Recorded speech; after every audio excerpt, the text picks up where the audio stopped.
Strain और strain का ratio था, इलेक्ट्रिकल स्ट्रेन और मैकेनिकल स्ट्रेन का रेशियो था ना। Yes sir. ठीक है, यस तो सर। उसके बाद अभी हम लोग जो टॉपिक है एलवीडीटी बेस्ड डायफ्राम है। ठीक है, तो एलवीडीटी बेस्ड डायफ्राम में हम लोग कुछ है नहीं, एलवीडीटी आप लोगों ने पढ़ रखा है। तो उसी के साथ हम हमें अगर प्रेशर मेजर करना है एलवीडीटी यूज करके तो हम बॉर्डन ट्यूब यूज कर सकते हैं, बट अभी जो आपके सिलेबस में दिया है वो कौन सा टॉपिक दिया हुआ है, diaphragm diaphragm based LVDT transducer. तो मेजरमेंट ऑफ प्रेशर टॉपिक है, ये पढ़ते हैं। आवाज ना आए बीच बीच में तो बता दीजिएगा।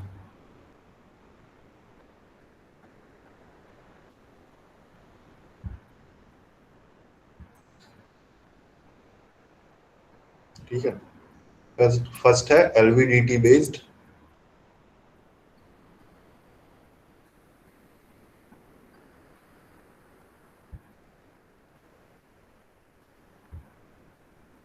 डायफ्राम।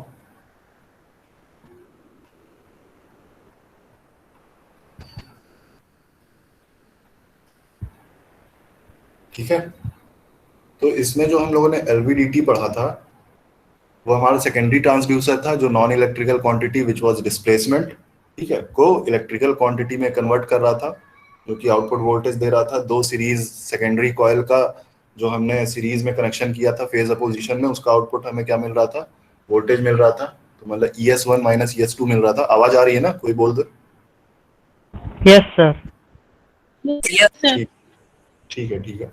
तो एलवीडीटी में ही हमें अगर प्रेशर डिस्प्लेसमेंट मेजर करना था तो हम एलवीडीटी यूज कर रहे थे।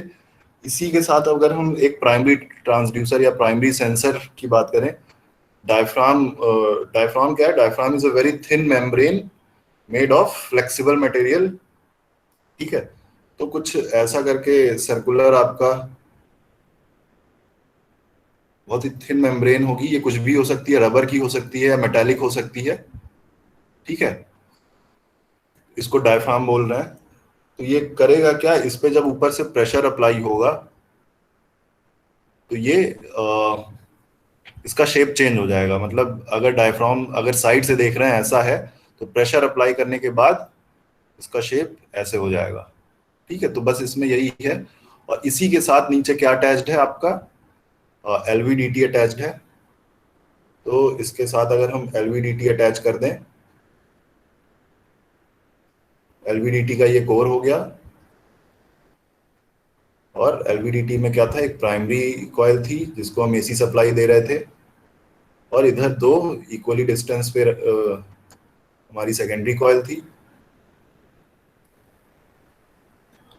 ठीक है, तो यहाँ पे हम आउटपुट ले रहे थे।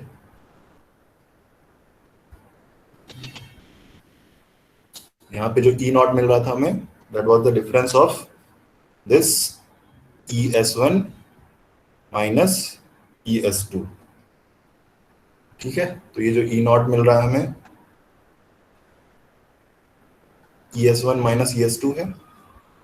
ठीक है, तो जब इस डायफ्राम पे, जो कि एक मेटल की रबर है या सिलिकॉन की भी हो सकती है, जैसी रिक्वायरमेंट है, अगर रबर की डायफ्राम बनाएंगे तो उसे हम हाई टेम्परेचर में नहीं यूज कर सकते, तो हमें मेटालिक डायफ्राम बनानी पड़ती है। तो ये फ्लेक्सिबल टाइप की होती है, इस पे जरा सा भी प्रेशर हो, हाई प्रेशर होगा तो नीचे जाएगा, प्रेशर लो होगा तो ये डायफ्राम ऊपर भी जाएगा, ऊपर भी जा सकता है। ठीक है, तो इसमें इस तरीके से मोशन होगा। तो उस मोशन के अकॉर्डिंग कॉरस्पॉन्डिंग इस कोर में डिस्प्लेसमेंट होगा, और उस डिस्प्लेसमेंट के कॉरस्पॉन्डिंग आपको आउटपुट में वोल्टेज में चेंज मिलेगा। ठीक है, तो जो हम प्रेशर अप्लाई कर रहे हैं, प्रेशर से क्या हो रहा है, डिस्प्लेसमेंट हो रहा है, और उससे आउटपुट वोल्टेज में चेंज मिल रहा है। ठीक है, प्रेशर हम किस पे अप्लाई कर रहे हैं, डायफ्राम पे अप्लाई कर रहे हैं। तो ये छोटा सा टॉपिक है, इसमें कुछ था नहीं।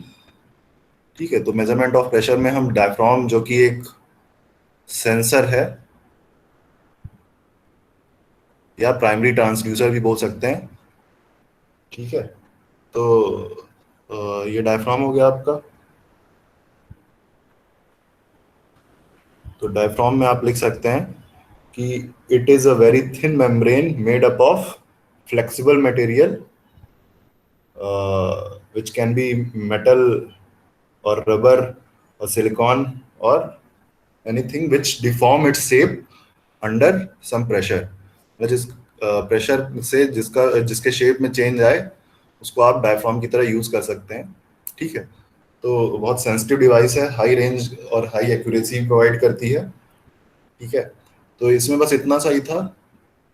ये आपका प्राइमरी ट्रांसड्यूसर है। ठीक है, तो sensor can be primary transducer, और ये आपका इलेक्ट्रिकल ट्रांसड्यूसर है या सेकेंडरी ट्रांसड्यूसर।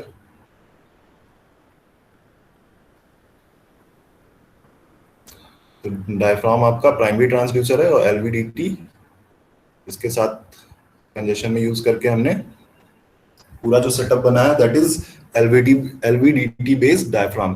ठीक है, इसकी मदद से हम बस प्रेशर मेजर कर रहे हैं। तो ये एलवीडीटी यूज करके हम कई चीजें मेजर कर सकते हैं। ठीक है, इसके ऊपर हमने कुछ ऐसी डिवाइस लगा दी जिसपे हम वेट रखते जा रहे हैं, तो वेट रखने के साथ साथ कोर में डिस्प्लेसमेंट हो रहा है, और उस आउटपुट वोल्टेज को अगर हम किलोग्राम में किलोग्राम के अकॉर्डिंग हम कैलिब्रेट कर दें तो हमें वेट मेजर जो वेइंग मशीन होती है वो मिल जाएगी। तो एलवीडीटी बेस्ड जो आपका ये ट्रांसड्यूसर है ये इसमें यूज होता है, जो आजकल वेइंग मशीन होती है। ठीक है, तो वो अलग चीज हो गई, वो चीज नहीं पढ़ना है। तो नेक्स्ट देखते हैं।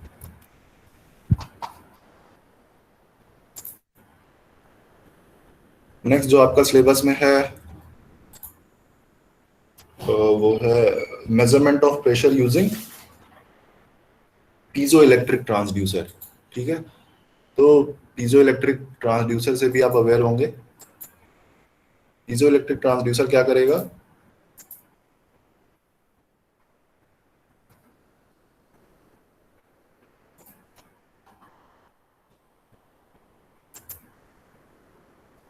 पीजो इलेक्ट्रिक ट्रांसड्यूसर क्या है?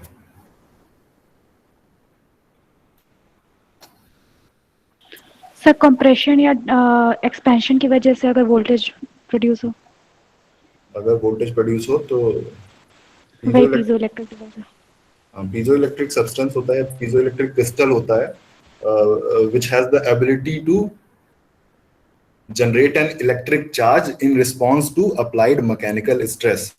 अगर हम उस पर मैकेनिकल स्ट्रेस प्रोवाइड करेंगे, ठीक है, स्ट्रेस किसी भी फॉर्म में हो सकता है, चाहे आप उसको कंप्रेस करें या उसको टेंसाइल, या उसको कंप्रेस का अपोजिट क्या होगा? एक्सपैंड करें, डीकंप्रेस करें। ठीक है, तो उसकी वजह से क्या होगा? इलेक्ट्रिक चार्ज प्रोड्यूस होते हैं, या कह सकते हैं वो वोल्टेज प्रोड्यूस करता है अगर हम उसको मैकेनिकल वाइब्रेशन या मैकेनिकल स्ट्रेस प्रोवाइड करें तो। ठीक है, तो हमारा जो पीजो इलेक्ट्रिक क्रिस्टल है उससे हम प्रेशर मेजरमेंट कर सकते हैं। ठीक है, तो next topic is piezo electric transducer.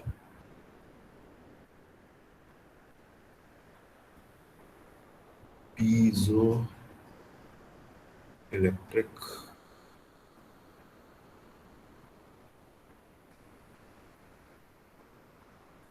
ठीक है, तो इसमें आपको पता होना चाहिए पीजो इलेक्ट्रिक ट्रांसड्यूसर में क्रिस्टल कौन कौन से होते हैं।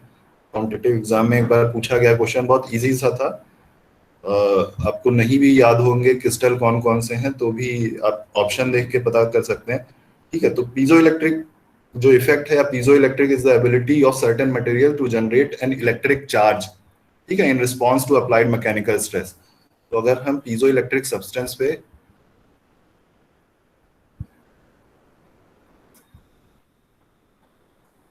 क्या अप्लाई करेंगे? मैकेनिकल स्ट्रेस, तो हमें आउटपुट में क्या मिलेगा? इलेक्ट्रिक चार्ज मिलेगा, इलेक्ट्रिकल वोल्टेज चार्ज। ठीक है, इलेक्ट्रिक चार्ज। तो उस इलेक्ट्रिक चार्ज के फ्लो की वजह से हमें आउटपुट टर्मिनल के अक्रॉस वोल्टेज मिलेगा। मतलब पीजो इलेक्ट्रिक क्या कर रहा है? जो प्रेशर है या कंप्रेशन या एक्सपेंशन है उसको वोल्टेज में कन्वर्ट कर रहा है, इलेक्ट्रिसिटी में कन्वर्ट कर रहा है। ठीक है, तो दो टाइप के पीजो इलेक्ट्रिक सब्सटेंस होते हैं, क्रिस्टल होते हैं।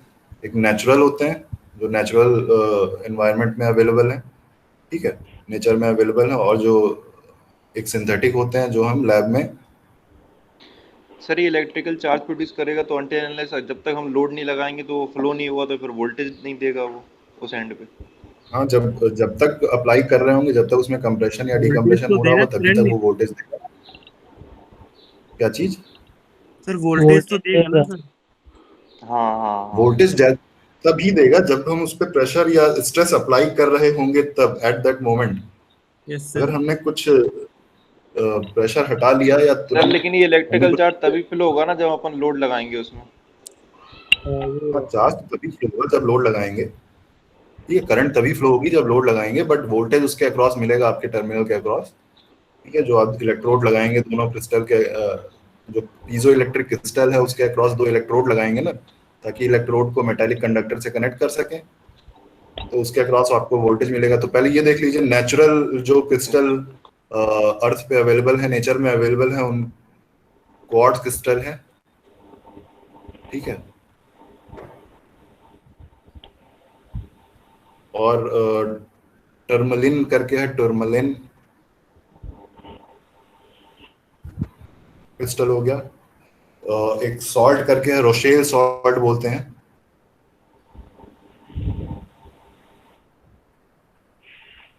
ये भी पीजो इलेक्ट्रिक इफेक्ट शो करता है। तो ये तीनों आपके जो मेन पीजो इलेक्ट्रिक सब्सटेंस है, कॉज्ड, ये क्वार्ट्ज जो है, क्वार्ट्ज क्रिस्टल सबसे इंपॉर्टेंट है, टर्मलिन और रोशेल सॉल्ट भी।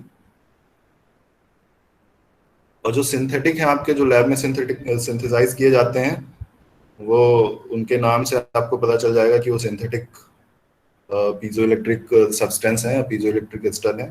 तो that is one can be lithium, LiThi, lithium sulphate. ठीक है, दूसरा है एथिलीन डायमीन टार्ट्रेट करके है, एथिलीन डायमीन टार्ट्रेट।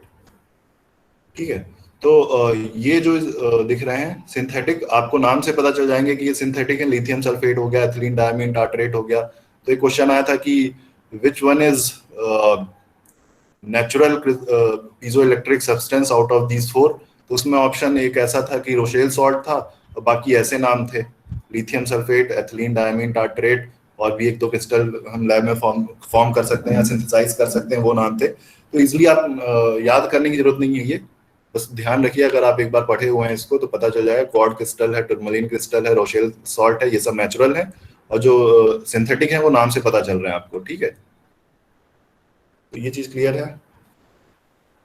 अभी आ जाते हैं हम पीजो इलेक्ट्रिक। एक पीजो इलेक्ट्रिक मटेरियल लिया हमने, ठीक है, उस पर अगर हम फोर्स लगाएंगे, कुछ प्रेशर अप्लाई करेंगे, तो उसके अक्रॉस पीजो इलेक्ट्रिक के दोनों ओर हमें इलेक्ट्रोड लगाने होते हैं। ठीक है, बीच में ये पीजो इलेक्ट्रिक है,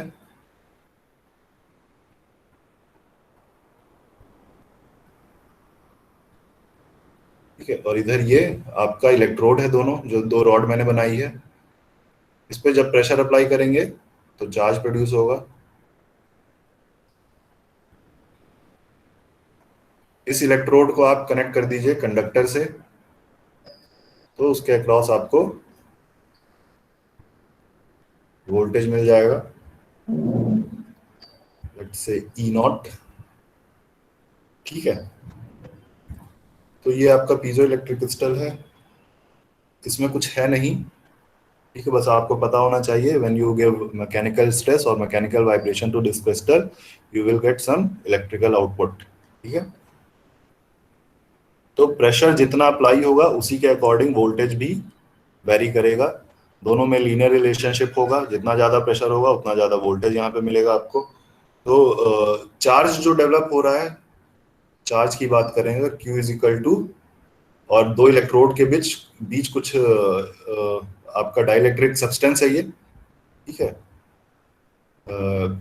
मेटेलिक तो है नहीं पीजो इलेक्ट्रिक, डाइलेक्ट्रिक सब्सटेंस है, तो कुछ कैपेसिटेंस प्रोड्यूस करेगा। उस कैपेसिटेंस को हम पीजो इलेक्ट्रिक का कैपेसिटेंस बोल दे रहे हैं, तो कैपेसिटेंस और चार्ज में क्या रिलेशन है? Q is equal to C, Q is equal to CV। Q is equal to C V, ठीक है। और यहाँ पे V की जगह हमने क्या ले रखा है? Voltage E naught, C P into E naught, ठीक है।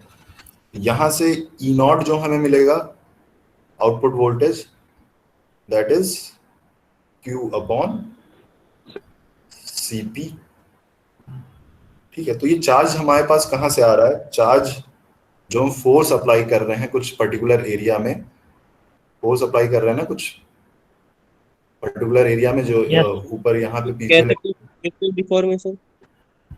क्या चीज? सर जो क्रिस्टल है हमारा वो डिफॉर्म हो रहा है, उससे हो रहा है। हाँ, क्रिस्टल डिफॉर्म होगा। जो हम कुछ प्रेशर अप्लाई कर रहे हैं कुछ पर्टिकुलर एरिया में अप्लाई कर रहे हैं, F upon A is pressure ना, यस ठीक है, सर। प्रेशर या स्ट्रेस बोल सकते हैं।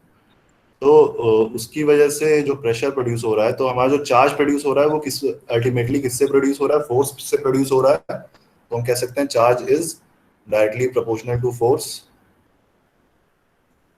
ठीक है।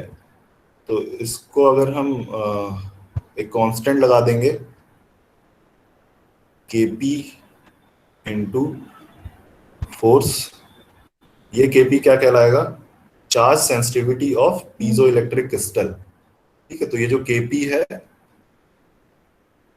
ये चार्ज सेंसिटिविटी है, जितना ज्यादा Kp की वैल्यू होगी उतना ज्यादा आपका चार्ज प्रोड्यूस होंगे। तो मतलब ये Kp वेरी करेगा अलग अलग सब्सटेंस पे, अलग अलग क्रिस्टल पे, किस टाइप का क्रिस्टल है, ठीक है। तो चार्ज सेंसिटिविटी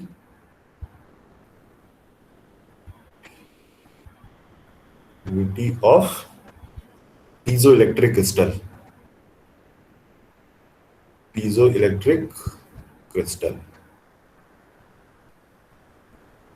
ठीक है। तो कुछ करना नहीं है इसमें, हमें Kp Q की जगह Kp इंटू एफ रख देंगे। तो E naught is equal to Kp into F upon Cp की जगह हम जानते हैं Cp क्या होता है, इन दोनों के बीच ये जो क्रिस्टल है इसकी थिकनेस मान लीजिए T है, ठीक है। तो Cp क्या हो जाएगा? एप्सिलॉन नॉट एप्सिलॉन r, क्या होगा? Area by upon T, T, A upon T. हाँ ठीक है। कैपेसिटेंस ये होता है, तो पहले पे कैपेसिटर है उसके बीच का कैपेसिटेंस आपको ये होगा K epsilon not epsilon r a by d होता है। d डिस्टेंस है, बट यहाँ थिकनेस T ले रहे हैं तो यहाँ पे T ले लिया हमने। तो Cp की जगह बस वो पुट कर दीजिए, epsilon not epsilon r, T ऊपर चला जाएगा, ठीक है। यहाँ से Kp कांस्टेंट है, एप्सिलॉन नॉट एप्सिलॉन r भी कांस्टेंट होगा, इसको अलग लिख दिया हमने, into T into F upon A, ठीक है। इस Kp upon epsilon not epsilon r को हम क्या बोल दे रहे हैं? एक कांस्टेंट G बोल दे रहे हैं। T इज द थिकनेस और F upon A is the stress. pressure applied. This is equal to E naught.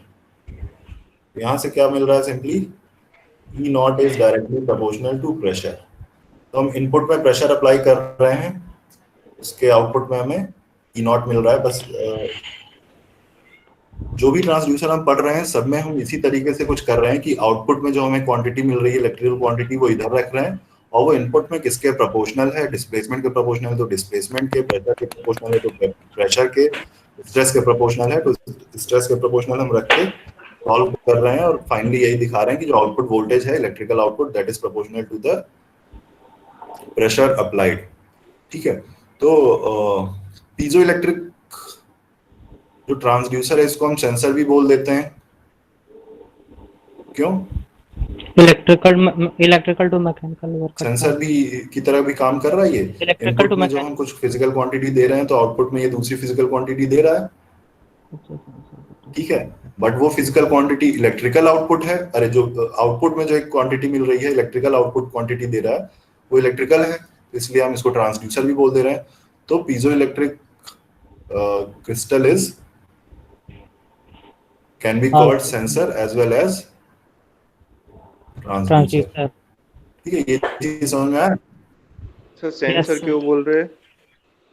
Sensor इसलिए बोल रहे हैं, जैसे मान लीजिए सेंसर हम किसको बोल रहे थे, जैसे हम थर्मामीटर यूज कर रहे थे या थर्मिस्टर यूज कर रहे थे, उसमें बाई मेटालिक स्ट्रिप थी, यस उसको हम इनपुट में टेम्परेचर दे रहे थे, तो आउटपुट में कुछ चेंज इन लेंथ या डिस्प्लेसमेंट दे रहा, मरकरी।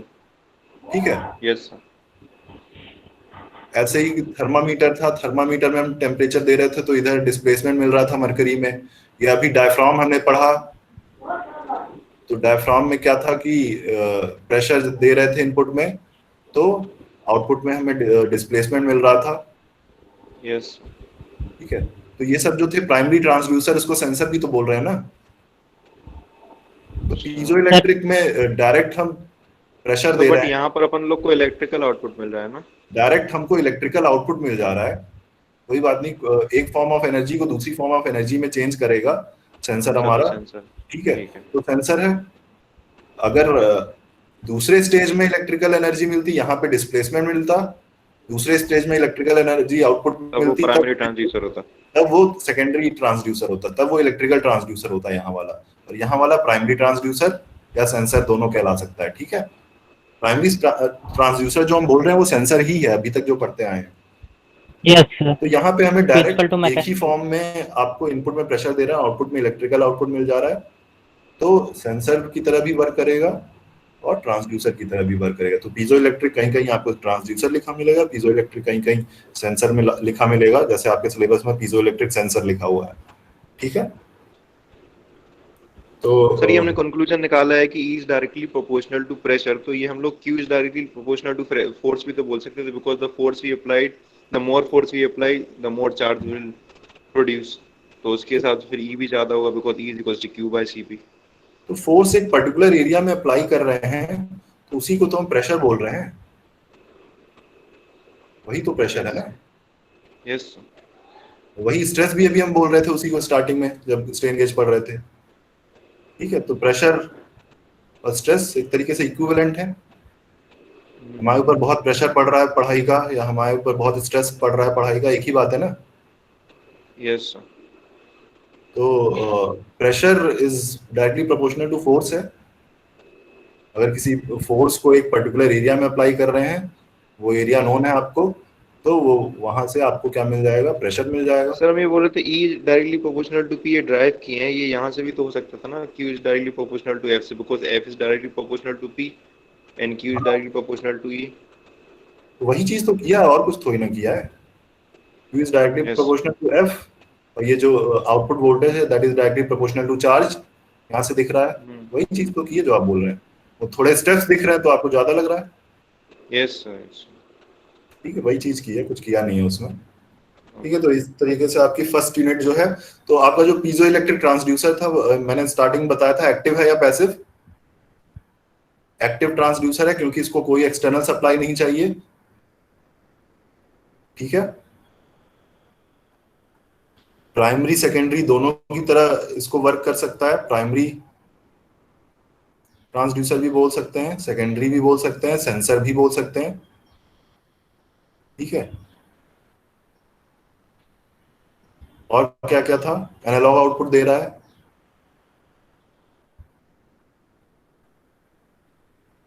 और इनवर्स ट्रांसड्यूसर की तरह भी काम करेगा ये।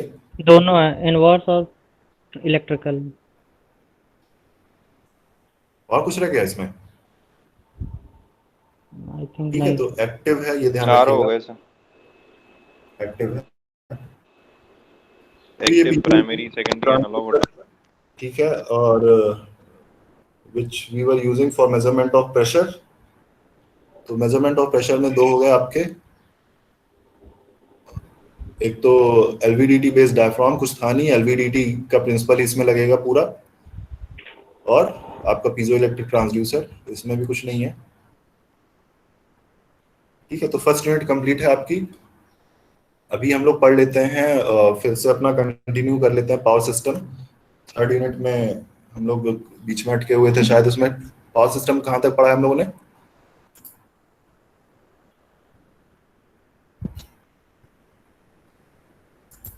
सर थर्ड स्टार्ट कर रहे थे।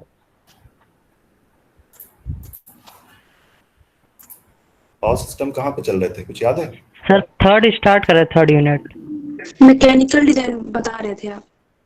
Mechanical design of transmission line पढ़ना है। देख लेते हैं, इस बार सिलेबस चेंज हुआ है तो टॉपिक भी काफी घटाए बढ़ाए गए हैं आपके सिलेबस में।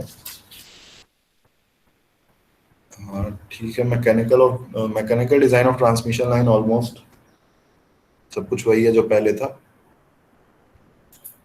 ठीक है, बस तीसरी यूनिट में मर्ज कर दिया इसको, शायद पहले शायद दूसरी यूनिट में था। तो